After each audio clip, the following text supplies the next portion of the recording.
जब एक झूठा जनाजा अली के सामने रखा गया, एक बंदे को कहा कि सो जाओ, मौला को बोलेंगे बंदा मर गया है, या अली जनाजा पढ़े। जब अली नमाज पढ़ाए ना, उठ के खड़े हो जाना, फिर हम अली का मजाक पढ़ाएंगे।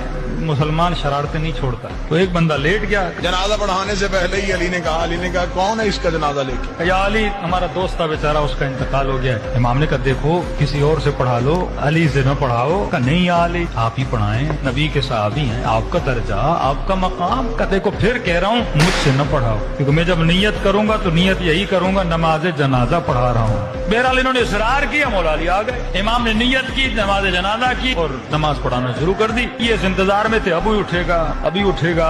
नमाज खत्म हो गई, उठाई नहीं। और एक जनाब आगे बढ़ा और उसको उठाने की कोशिश की, भाई उठ जाओ नमाज खत्म हो गई, कहीं तुझे नींद तो नहीं आ गई? अली मुस्कुराई, अली ने मुसल्ला छोड़ देगा, सिर्फ मरा ही नहीं है, क़यामत वाले दिन हर कोई उठेगा, ये फिर भी नहीं उठेगा। मौला ये क्यों नहीं उठेगा? फरमाया इसका बदन नहीं मरा, इसकी रूह ही मर गई।